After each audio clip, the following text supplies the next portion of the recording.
अस्सलाम वालेकुम।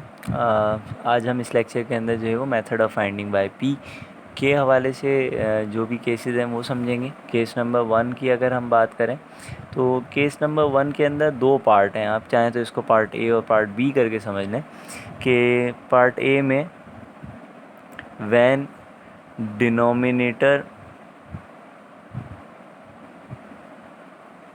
Is not equal to zero, यानी अगर denominator not equal to zero हो तो आपको क्या करना है।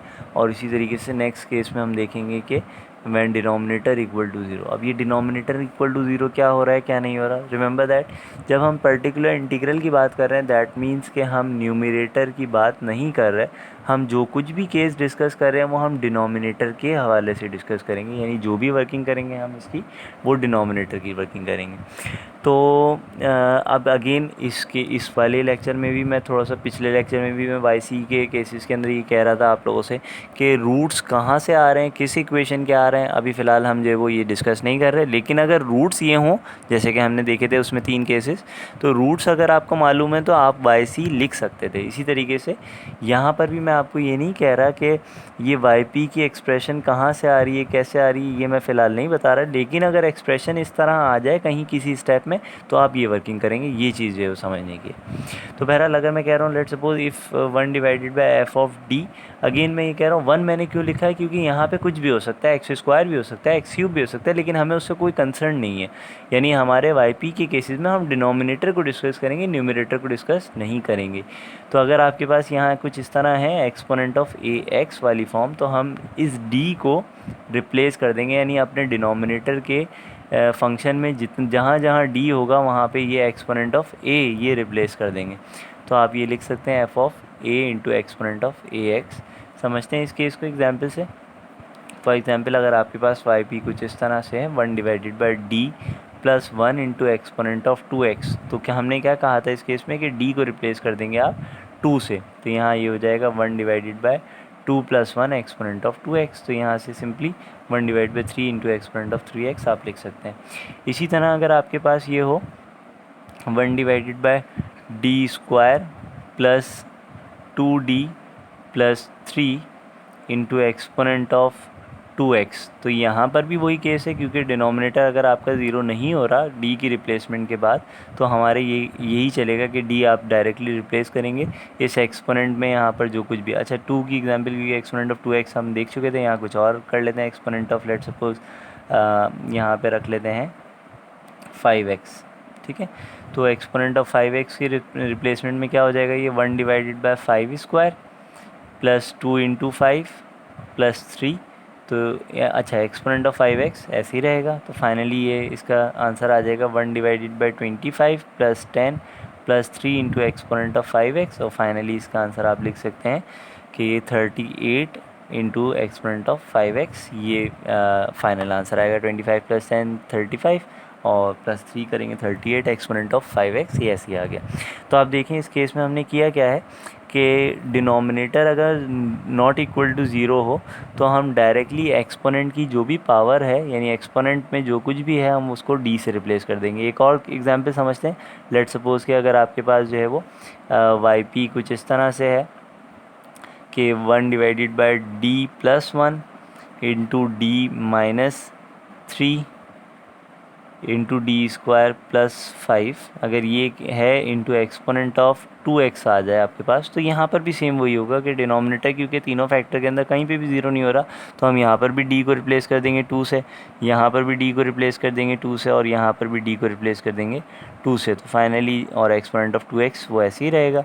यहाँ पर आपके पास आ जाएगा 3 into minus 1 into 2 square is 4 plus 5 that is 9 exponent of 2x। तो ये आप डायरेक्टली लिख सकते हैं 1 divide by -27 exponent of 2x। तो ये है आपके पास केस नंबर 1 का पार्ट ए कि जब denominator not equal to zero हो। पार्ट बी के अंदर क्या करेंगे हम कि डिनोमिनेटर इक्वल टू ज़ीरो की सिचुएशन अगर आ जाए तो वो सिचुएशन देखते हैं। सो पार्ट बी आपके पास होगा when denominator is equals to zero in exponential case. Remember that maybe, sorry मैंने यहाँ पे जो है वो आपके पास केस नंबर 1 का नाम नहीं दिया। केस नंबर 1 का नाम है एक्सपोनेंशियल केस, यानी हम सिर्फ और सिर्फ एक्सपोनेंशियल केस को फ़िलहाल इसमें डिस्कस कर रहे हैं। तो एक्सपोनेंशियल केस में अगर डिनोमिनेटर आपके पास 0 के इक्वल आ रहा हो किसी सिचुएशन में, तो हमें क्या करना है वो मैं यहाँ पे बता रहा हूँ कि we will apply shift theorem. Not shift theorem क्या है, इसको आसान ज़बान में हम समझते हैं। इसकी स्टेटमेंट कुछ इस तरह से है कि we will shift exponent out of integral part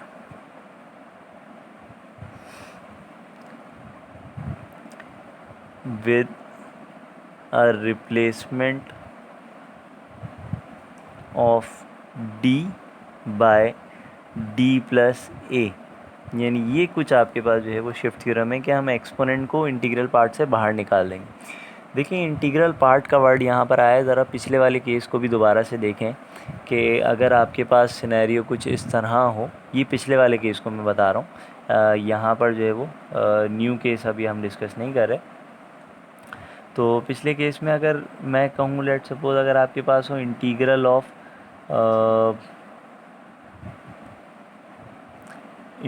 of exponent of 2x dx, तो देखिए इसका रिजल्ट क्या आएगा, exponent of 2x divided by 2 plus C भी आएगा यहाँ पे कांस्टेंट ऑफ इंटीग्रेशन, लेकिन फ़िलहाल जो है वो हम इसको इसी तरह लिख रहे हैं।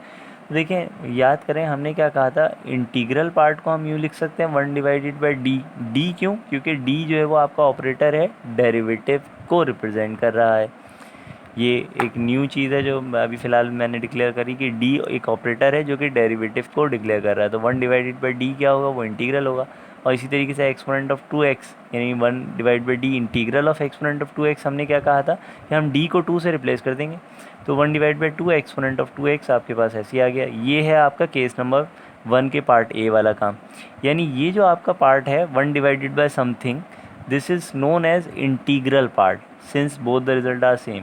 तो हमने क्या देखा है वहाँ पर कि अगर d+5 हो तो उसका इंटीग्रल फॉर्म के अंदर क्या रिज़ल्ट होगा, उसको हमने यानी हमने उसको इलेबोरेट नहीं किया कि इंटीग्रल फॉर्म में क्या रिज़ल्ट आएगा। हम क्या कर रहे हैं, डायरेक्टली उसके जो रिज़ल्ट बनता है हमें d ही रिप्लेस करना है, तो d रिप्लेस करके रिज़ल्ट लिख देते हैं।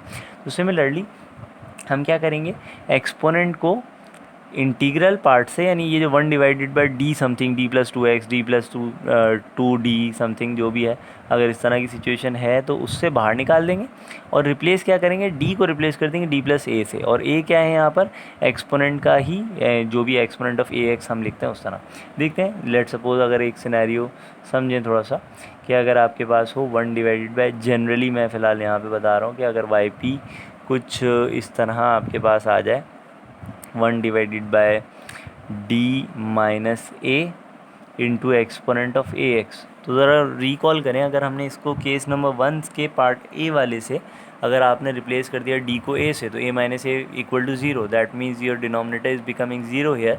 That's why what will we have to do कि we will apply the shift theorem as exponent of A X will take in out of integral part. यानी हम क्या कर रहे हैं, एक्सपोनेंट को इंटीग्रल पार्ट से, ये पूरा जो हिस्सा है आपका ये इंटीग्रल पार्ट है, तो हम इसको इंटीग्रल पार्ट से बाहर निकाल लें with a replacement of d by D plus A. तो d को किससे रिप्लेस कर देंगे, d प्लस a से रिप्लेस कर देंगे, और माइनस ए यहाँ पे पहले से मौजूद है, हमने खाली d को रिप्लेस किया है। तो प्लस माइनस ये दोनों कैंसिल हो जाएंगे, 1/d ये रह गया। अच्छा जहन में रखिएगा, एक्सपोनेंट इस इंटीग्रल पार्ट से बाहर आ चुका है। ये कॉमन मिस्टेक स्टूडेंट्स करते हैं कि एक्सपोनेंट को दोबारा इस स्टेप में कैंसिलेशन करने के बाद एक्सपोनेंट को दोबारा यहाँ लिख दिया करते हैं। तो भाई हमने शिफ्ट थ्योरम लगा दिया ना यहाँ पर, जब शिफ्ट थ्योरम लगा दिया दैट मीन्स कि हमें उसको बाहर ही लिखना है एक्सपोनेंट इंटीग्रल पार्ट से। ना 1/d जैसे कि मैंने कहा था कि ये इंटीग्रल के ही इक्वल होता है, तो इंटीग्रल ऑफ dx यानी 1 के ऊपर अप्लाई हो रहा है ये। तो 1 का रिजल्ट क्या आता है, एक खाली सिंपल इंटू एक्स आ जाएगा प्लस सी हम यहाँ नहीं लिख रहे। सी क्यों नहीं लिख रहे, क्योंकि आप देखें कि हमने कॉम्प्लीमेंट्री फंक्शन के अंदर अगर फ़र्ज़ करें क्वाड्रेटिक इक्वेशन होगी तो 2 रूट आएंगे।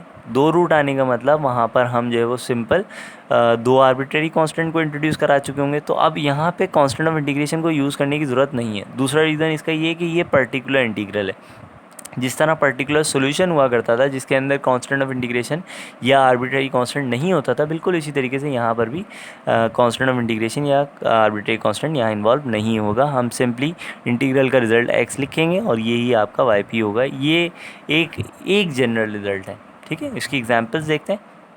लेट्स सपोज अगर आपके पास कुछ केस इस तरह है, 1 divided by let's suppose d minus 6 into exponent of 6x, ठीक है। तो आप देख सकते हैं यहाँ पे अगर मैंने d को 6 से रिप्लेस किया तो आपके डिनोमिनेटर 0 बन जाएगा। तो हम क्या कर रहे हैं, एक्सपोनेंट को बाहर निकाल लें। d को क्या कर रहे हैं, d को जो है वो आपके पास रिप्लेस कर रहे हैं d प्लस a से। a की वैल्यू क्या है, 6 ही है, -6 यहाँ पहले से मौजूद है। तो होगा क्या कि +6 और -6 कैंसिल और 1/d की रिज़ल्ट आ जाएगा आपके पास सिंपली x की फॉर्म में। तो ये कुछ है शिफ्ट थ्योरम। लेकिन इसमें ध्यान में रखिएगा, इस शिफ्ट थ्योरम में हमें कुछ ना कुछ फैक्टराइजेशन भी करने की ज़रूरत पड़ सकती है।